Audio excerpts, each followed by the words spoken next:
Monsieur le secrétaire général de la préfecture de l'Hérault, représentant monsieur le préfet, madame la sénatrice, conseillère départementale, chère Marie-Thérèse Bruguière, monsieur le sénateur Henri Cabanel, monsieur le député Patrick Vignal, madame la conseillère régionale représentant Carole Delga, présidente de la région Occitanie, madame Zina Bourguet, messieurs les maires et mesdames et messieurs les vice-présidents de l'agglomération du Pays de l'Or, monsieur le président de la communauté de communes de Terre de Camargue, monsieur le vice-président de Montpellier Méditerranée Métropole, monsieur le vice-président de l'agglomération Hérault-Méditerranée, maire de Vias, cher Jordan Dartier, madame la vice-présidente et messieurs les vice-présidents de la communauté de communes du pays de Lunel, messieurs les conseillers régionaux, cher Joseph Francis, cher Jean-François Audrin, maire de Saint-Jean-d'Orc, monsieur le conseiller départemental, monsieur le commandant de la compagnie de gendarmerie de Lunel et madame le commandant de la brigade de gendarmerie de la Grande Motte, monsieur le préfet honoraire, cher Bernard Pommel, monsieur le trésorier principal, monsieur le représentant de la Chambre de commerce de Montpellier, cher Michel Froment, monsieur le représentant de la Chambre des métiers, monsieur le commandant du centre de secours de la Grande Motte et de Lunel, monsieur le curé de la paroisse de la Grande Motte et des paroisses Stella Maris, cher père Hervé Dussel, mesdames, messieurs les journalistes, chères Grand-Mottoises, chers Grand-Mottois, chers amis. C'est un plaisir de vous retrouver après ces fêtes de Noël et de fin d'année que nous venons de passer, lesquelles, à la Grande Motte, nous ont souvent réunis autour de notre superbe forêt magique et des animations qui ont jalonné ces vacances, avec entre autres, à l'occasion de notre magnifique feu d'artifice qui a connu, vous le savez, un incontestable succès. Alors votre présence, toujours aussi nombreuse, plus de 1200 personnes encore ce soir pour cette traditionnelle cérémonie des vœux, et je dois dire que je suis bien entouré ce soir et vous pouvez saluer les Miss qui m'entourent et qui vous ont, à l'entrée de ce palais des sports, distribué la médaille des 50 ans de la ville. D'abord, on ne la présente plus, elle est fidèle à la Grande Motte depuis qu'elle a été première dauphine Miss France. Elle est aujourd'hui dauphine Miss Monde. On peut applaudir Aurore Kishnin. Elle nous a fait vibrer à cette élection Miss Monde. Bravo, chère Aurore. Et puis elle a participé au mois de décembre au concours des Miss France. Elle est aussi venue quelques fois à la Grande Motte. C'est Alizée Rieux, Miss Languedoc-Roussillon.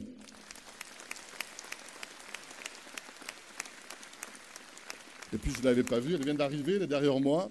Notre Miss La Grande Motte, que vous pouvez aussi applaudir. Merci à nos Miss.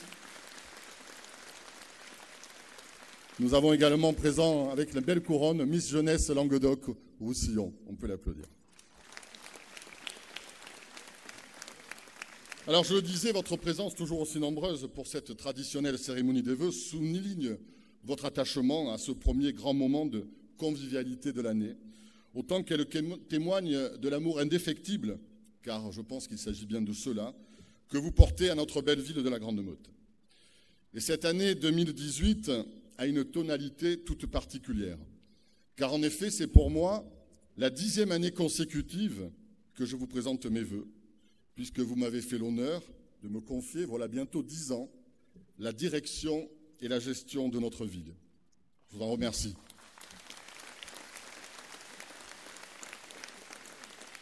De plus, vous le savez, nous allons célébrer un autre anniversaire. Et quel anniversaire?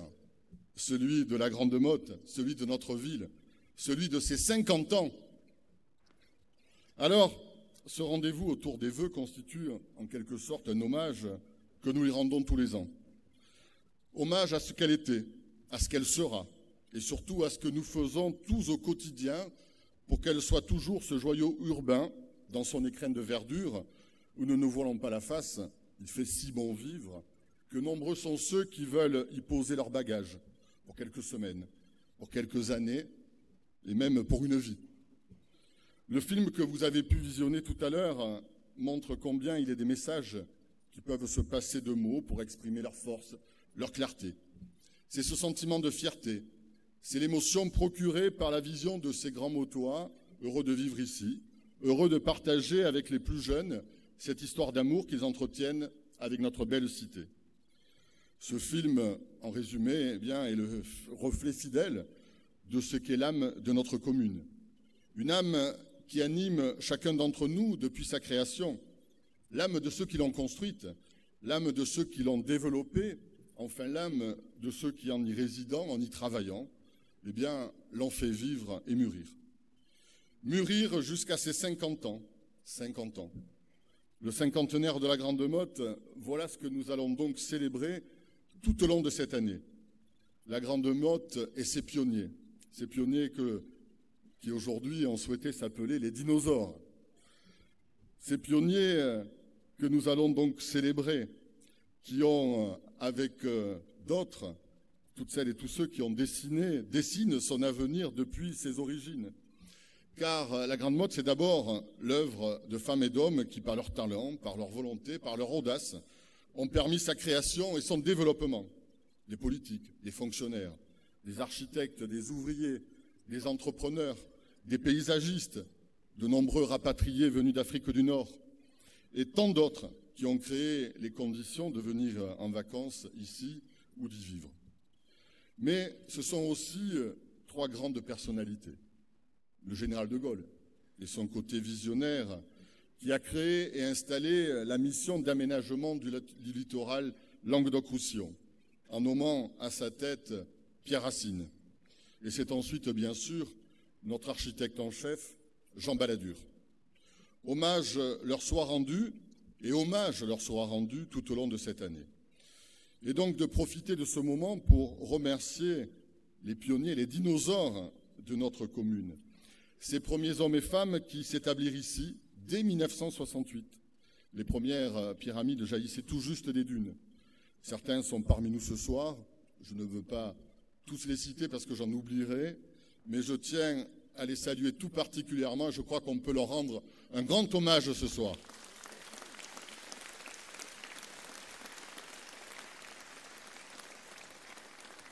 Et vous me permettrez d'avoir une pensée pour ceux qui nous ont quittés, en particulier tout récemment.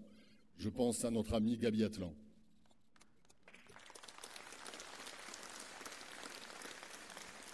Alors, acteurs et témoins de l'histoire de notre ville, mesdames, messieurs, vous avez été les premiers à avoir cru qu'une ville pouvait jaillir des sables et des marécages. Vous qui avez bâti, construit, installé vos commerces, vos entreprises, vos familles dans cette ville qui était tout juste naissante. Il y a 50 ans, eh bien, il n'y avait que vous, les pionniers.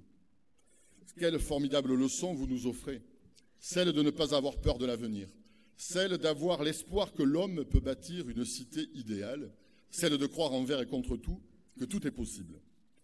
Celle enfin de ce passage de témoin entre la Grande Motte originelle, qui est œuvre de l'État, et la Grande Motte actuelle, qui se restaure grâce à l'action des collectivités au service d'une population devenue permanente.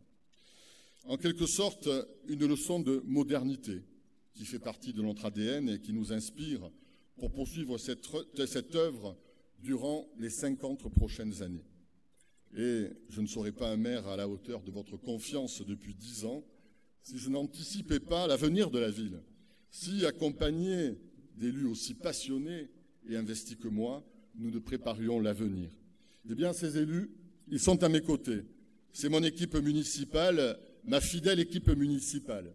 Certains m'accompagnent depuis 10 ans déjà, d'autres sont arrivés plus récemment, en 2014. Eh bien, tous s'impliquent pour notre ville, avec une foi qui est inébranlable, une énergie dont je me nourris chaque jour pour administrer notre ville, pour porter toujours davantage de projets dans l'intérêt de la Grande Motte et des Grands Mottois. Du fond du cœur, et en votre nom à tous, je tiens à les remercier de leur fidélité autant que de leur investissement. Merci.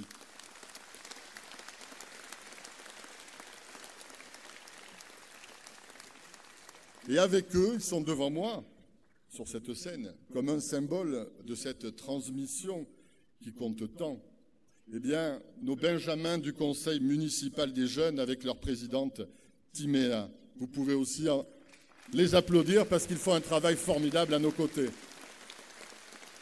Ils sont pour nous une source d'inspiration. Dans l'exercice de leur mandat, eh bien, ils nous démontrent bien qu'il n'y a pas d'âge pour développer l'esprit citoyen lorsqu'on aime sa ville. Enfin, sont également à mes côtés l'équipe des vice-présidents de l'agglomération du Pays de l'Or que j'ai l'honneur de présider depuis bientôt 4 ans. Les maires des communes qui la composent et avec lesquels nous travaillons dans l'harmonie, en confiance, sans relâche, pour développer ce territoire si singulier mais aussi fragile, autant qu'il regorge de richesses naturelles et humaines qui le rendent si unique. Merci à vous, mes vice-présidents, les élus de l'agglomération du Pays de l'Or, pour le travail que vous faites pour notre territoire.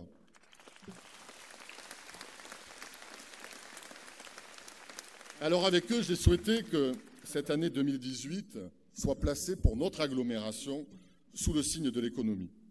Le Pays de l'Or est en effet un territoire en plein développement économique et démographique. Vous l'avez certainement lu, entendu, c'est la société japonaise ASICS qui vient de faire le choix d'installer sa base logistique du sud de l'Europe sur la plateforme de notre aéroport et qui va créer une centaine d'emplois.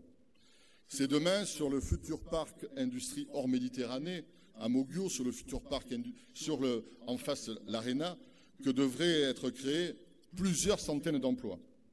Nous sommes donc fiers et attachés à notre agglomération qui noue des partenariats avec ses voisins, et en particulier Terre de Camargue et aussi, monsieur le vice-président, maire de Sambrès, Montpellier Méditerranée Métropole. Me permettez ce soir d'avoir une attention toute particulière, qui est à la fois amicale et affectueuse pour Marie-Thérèse Bourguin.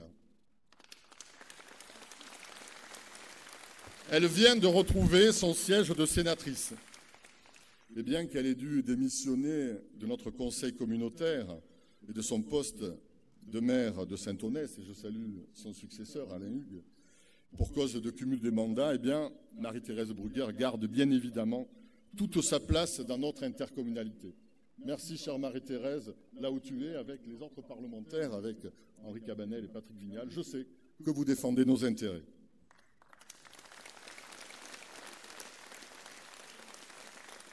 Alors, avant de tracer les perspectives pour 2018, il me paraissait essentiel donc de saluer toutes ces personnalités qui concourent de près ou de loin au développement de notre commune. Notre commune qui, pour fêter ses 50 ans, va, je le disais, connaître une année exceptionnelle. Une année durant laquelle chacun pourra mesurer la reconnaissance dont notre station jouit à nouveau aujourd'hui. Mais également une année au cours de laquelle chacun pourra, je le pense, constater la justesse de la stratégie et des choix que depuis 10 ans, nous avons faits pour notre commune. Qu'ils soient structurants ou attachés à la qualité de vie des Grands Mottois au quotidien, nombreux vont être les projets qui vont voir le jour cette année à la Grande Motte. Mais préalablement à leur évocation, je vais brièvement revenir sur les quelques décisions qui ont été prises à la fin de l'année 2017 ou au tout début de cette année, qui font suite à des démarches que nous avons engagées, pour certaines depuis plusieurs années. Des décisions qui auront un impact certain sur l'avenir de notre commune.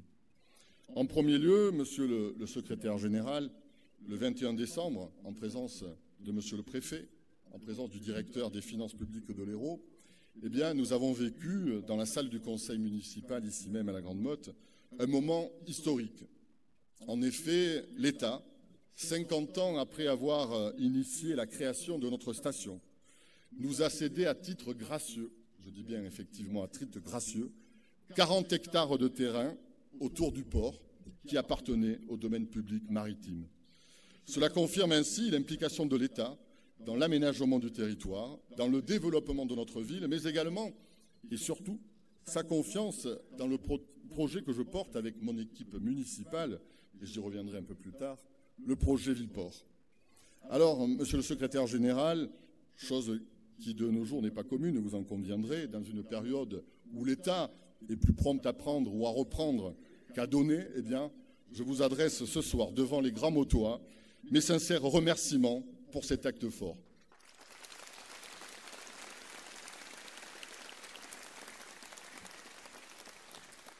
Quelques jours après, nous avons appris notre classement en station de tourisme par le ministère de l'Économie. Là aussi, une distinction attendue. C'est la plus haute reconnaissance officielle de la qualité touristique de notre station. Elle rejoint bien sûr les communes voisines de Palavas et de Moggio-Carnon. Enfin, nous avons débuté cette année en apprenant par voie de presse, mais ce qu'elle m'a par ailleurs confirmé de vive voix, et vous le savez, Madame la conseillère régionale, que la présidente de la région, Carole Delga, voulait retenir la Grande Motte dans la liste des 25 grands sites d'Occitanie. Nous serons la seule commune du XXe siècle qui va obtenir et bénéficier de ce label patrimonial. Voilà une nouvelle reconnaissance de la qualité de notre ville. Eh bien, cette reconnaissance, elle vient saluer le travail de valorisation urbaine, culturelle et touristique qui est entrepris depuis sa création, mais que nous avons favorisé depuis 10 ans. Nous pouvons tous en être fiers, d'autant que cela va nous permettre de bénéficier de moyens supplémentaires pour continuer à développer la notoriété de notre ville. Alors ces bonnes nouvelles, si nous pouvons nous en féliciter, nous obligent surtout. Elles nous obligent à poursuivre ce travail minutieux qui consiste à concilier développement, respect de l'identité singulière de notre commune, pour garantir à tous ceux qui fréquentent la Grande Motte une qualité de vie exceptionnelle. Savoir d'où l'on vient pour savoir où l'on va. Eh bien, c'est le sens de cette année anniversaire de la Grande Motte. 2018 va nous donner l'opportunité de regarder tout le chemin parcouru par notre ville, celui que nous dessinons pour son avenir. Et pour vous donner une idée de l'évolution entre 1968 et 2018, eh bien, je vous invite à parcourir les premières pages de l'agenda que l'on vous remettra en partant. Et pour aborder ces grands enjeux de 2018, je veux partir d'un constat. Un constat sans faux semblant qui pourra peut-être pour certains paraître brutal, mais un constat qui me paraît nécessaire, dont on ne peut faire l'impasse si nous voulons affronter l'avenir avec détermination et confiance. Une situation qu'ont connue les dinosaures de la Grande Motte au moment où la Grande Motte a été créée et a évolué. Eh bien, nous vieillissons tous, malheureusement, je dirais. Et même si nous continuons d'accroître légèrement notre population grand-mottoise, l'immobilier aujourd'hui demeure démesurément cher, inadapté à l'accueil de nouvelles familles. Des actions sur le parc immobilier existant ont bien essayé d'être conduites, sans jamais enregistrer de résultats probants.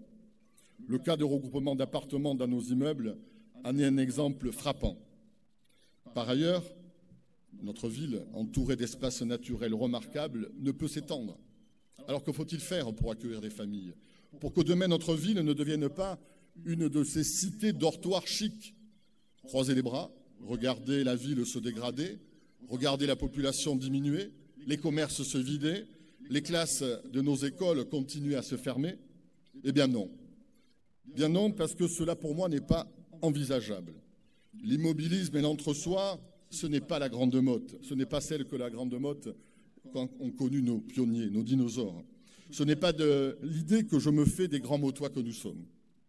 Aussi, dans le respect le plus strict de l'architecture, de l'identité de notre ville et dans le maintien nécessaire des équilibres sociaux qui sont l'essence même de la création de notre commune, eh bien, il nous faut bâtir. Ce sera d'abord la résidence des Tortues, dont la construction va débuter sur l'avenue Général Leclerc.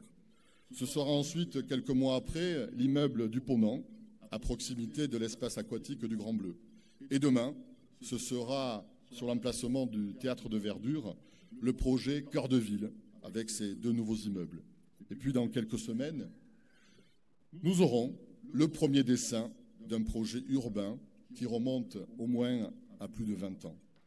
Dans quelques semaines, nous saurons à quoi pourra ressembler le projet Villeport, projet unique de notre ex-Languedoc-Roussillon, un projet d'extension de notre port, un projet de réalisation d'un nouvel espace urbain de vie.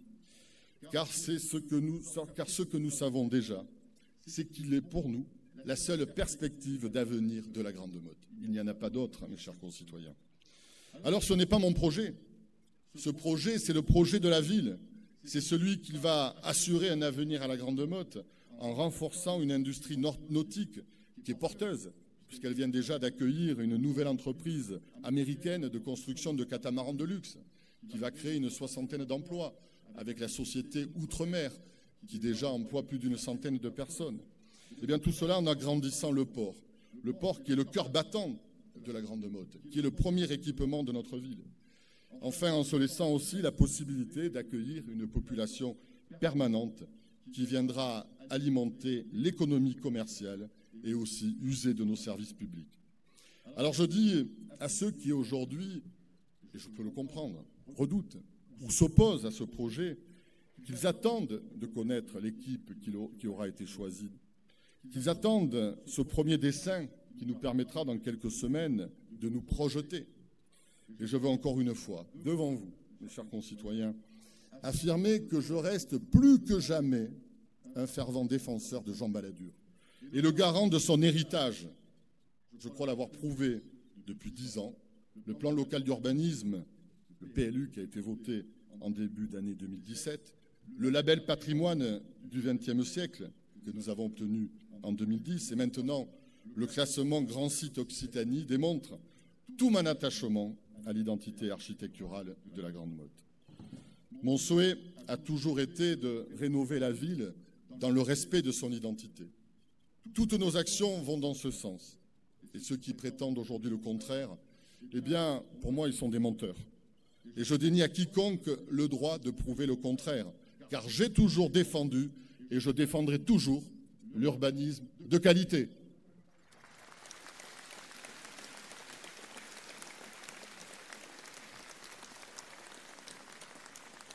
Alors ce projet Villeport, c'est le trait d'union entre le passé et l'avenir de la Grande Motte. C'est le trait d'union entre le levant et le couchant. C'est le trait d'union entre la ville permanente et la station balnéaire.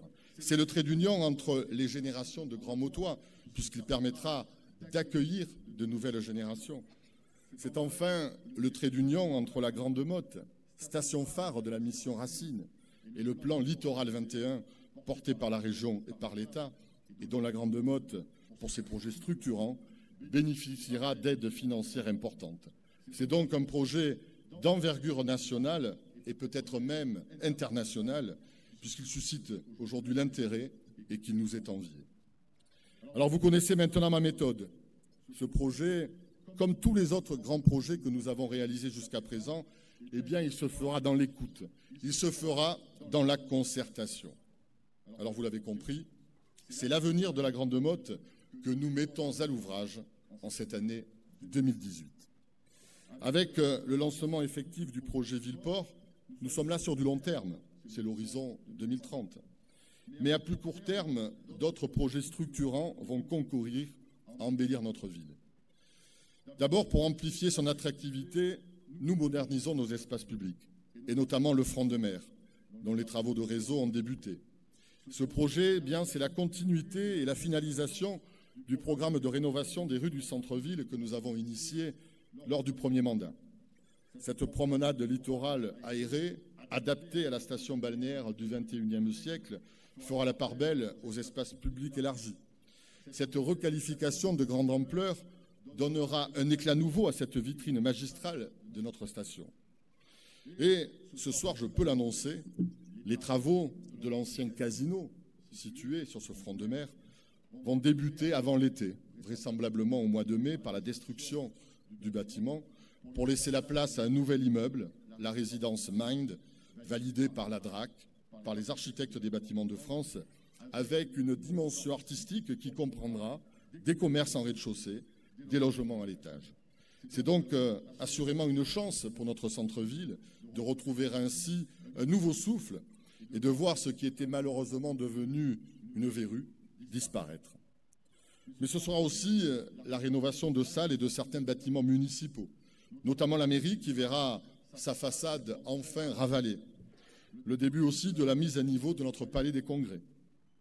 Autre projet structurant, le schéma de développement numérique que nous attendons tous. Ce schéma amorcé en 2017, eh bien, nous conduirons les premières actions qui y sont consignées dès 2018. Ce schéma qui est encore en partie en cours d'élaboration et qui devrait s'achever dans ce premier trimestre, car c'est un travail long, tant les perspectives sont multiples, va tout de même permettre à un certain nombre de nos administrés, et je pense en particulier sur les quartiers du Couchant et du Grand Travers, de pouvoir enfin bénéficier d'un débit Internet décent, en attendant bien sûr l'arrivée de la fibre optique que nous avons négociée dans chacun de nos foyers avec le département et qui sera effective avant 2021. Vous le savez aussi, nos espaces verts sont la richesse de notre ville. Et ces espaces verts, nous les protégeons.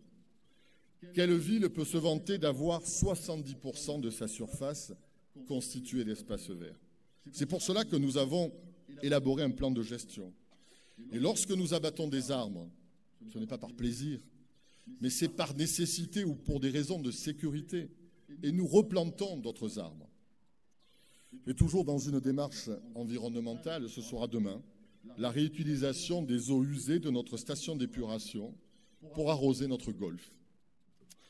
Vous le voyez, l'avenir, c'est aussi adapter la gestion de notre collectivité avec des économies de gestion, la mutualisation, la dématérialisation, la réforme en profondeur des politiques publiques. Car il y a eu un avant et un après 2014 avec la baisse importante des dotations de l'État. Nous avons eu l'opportunité d'opérer des changements dans la gestion de la dépense publique qui était une condition sine qua non pour ne pas augmenter les impôts. Et je voudrais devant vous remercier le personnel municipal, ce personnel qui dans quelques instants va vous servir et que vous pouvez applaudir pour le travail qu'ils font au service des Grands Mottois tout au long de l'année. Ce personnel qui nous aide dans la réalisation des économies.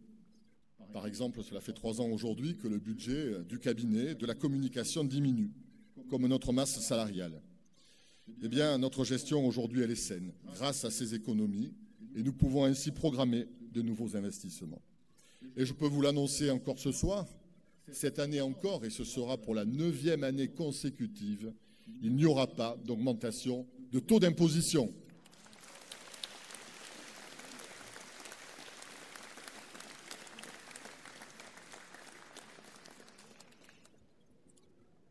Des investissements structurants, d'une part, mais pas seulement, car la qualité de vie des Grands Mottois demeure pour moi et pour nous une priorité absolue.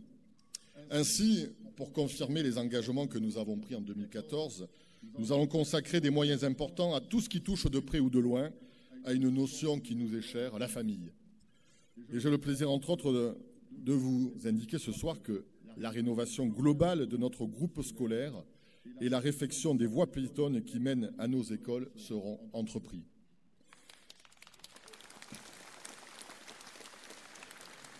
Car nous déplorons la vétusté de cette école, de ce groupe scolaire qui, malgré quelques réparations ces dernières années, n'avait jamais bénéficié d'une vaste rénovation. Il s'agit donc pour nous d'offrir les conditions à nos petits Grands Mottois, et pour certains ils sont présents, qui grandissent dans un environnement totalement privilégié, dans un cadre de vie exceptionnel, et bien d'être scolarisés à l'école publique dans un bâtiment qui soit moderne, fonctionnel, adapté au XXIe siècle. Et c'est dès cette année que nous engagerons cette rénovation. En 2019, après une période d'études et de réflexion que nous allons lancer en ce début d'année, ce sera le parc des sports qui fera l'objet d'un programme d'action conséquent, fréquenté par les Grands Mottois, les familles, les jeunes et les associations. Eh bien, ces infrastructures sportives aujourd'hui qui sont dans ce parc des sports ne répondent plus à l'exigence grand-mottoise. Et cette volonté aussi de conserver une offre de loisirs, une offre de sportive de qualité à la Grande Motte, elle est partagée par les élus de l'agglomération du Pays de l'Or, puisqu'en 2018, notre agglomération va consacrer plus de 3 millions d'euros à la rénovation complète de notre espace aquatique, le Grand Bleu. Nous aurons un espace totalement rénové comme neuf. Merci là aussi à nos partenaires à l'agglomération.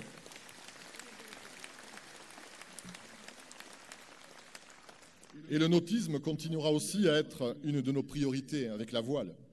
La Grande Motte, avec son centre d'entraînement méditerranéen, le SEM, est devenue Pôle France. Et avec le Yacht Club et la région, nous développons aujourd'hui le foil, ces fameux bateaux volants. Et puis, là aussi, j'ai l'honneur de vous dire que la Grande Motte, ce soir, s'est positionnée pour être la base arrière des compétitions nautiques qui auront lieu dans le cadre des Jeux Olympiques de Paris en 2024. Il y a de grandes chances qu'en effet, ces compétitions qui se déroulent à Marseille puisse nous amener des équipes qui viendront s'entraîner sur notre magnifique stade nautique. La Grande Motte sera donc certainement partie prenante de ces JO de Paris. Alors, l'exigence grand-mottoise, votre qualité de vie, c'est également s'attacher à agir au quotidien sur le cadre de vie de chacun d'entre vous.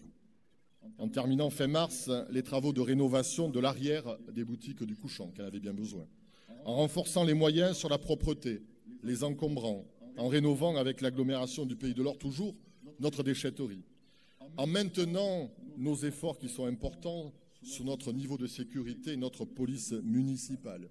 Et je voudrais en profiter ce soir pour saluer l'action des forces de l'ordre et de sécurité, la police municipale, la gendarmerie, à travers les officiers qui sont présents ce soir, et les personnels des gendarmeries, nos pompiers, qui font un travail considérable dans la période trouble que nous connaissons, vous le savez. Merci à nos forces de protection et de sécurité.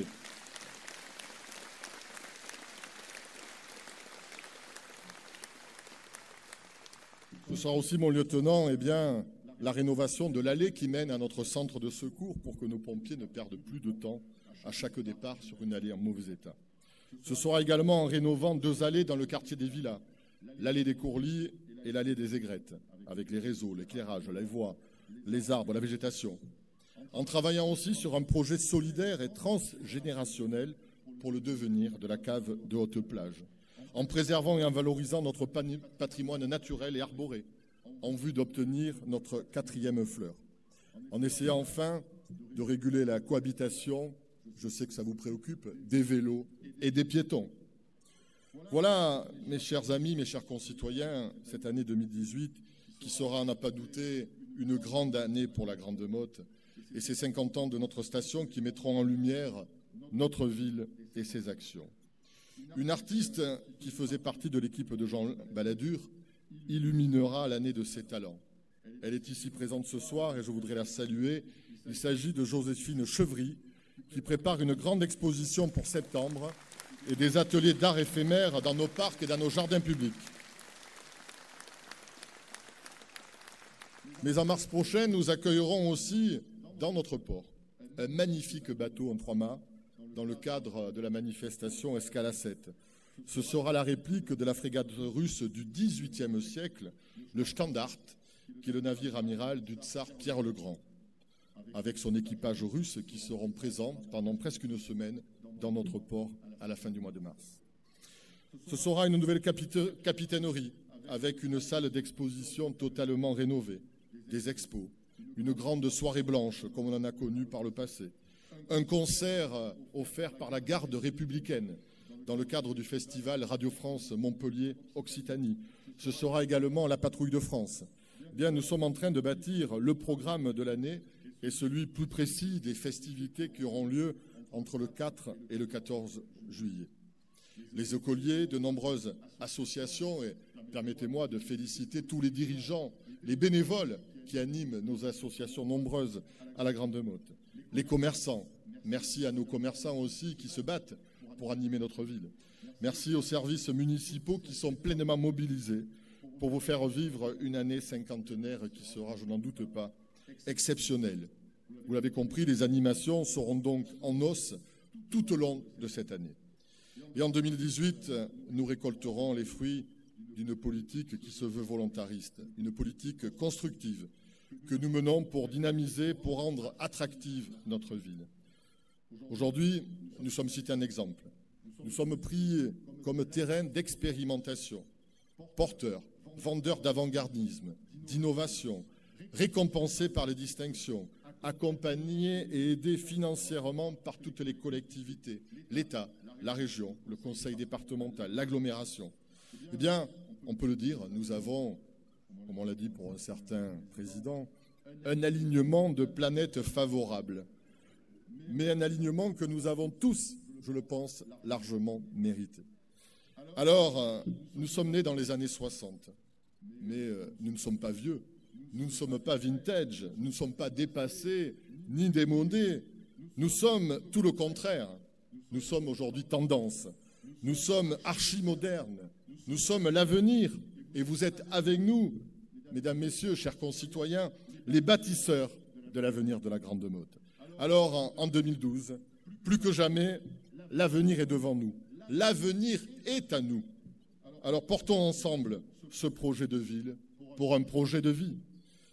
Mes chers concitoyens, mesdames, messieurs, je veux conclure en formant pour chacune et chacun d'entre vous des vœux de santé, de bonheur, de succès, de partage, pour vous toutes et vous tous, grands motoises, grands motois, pour vous tous, représentants des corps constitués, et surtout aussi pour notre belle et chère ville cinquantenaire. Belle et heureuse année à la Grande Motte. Vive la Grande Motte, vive la République et vive la France!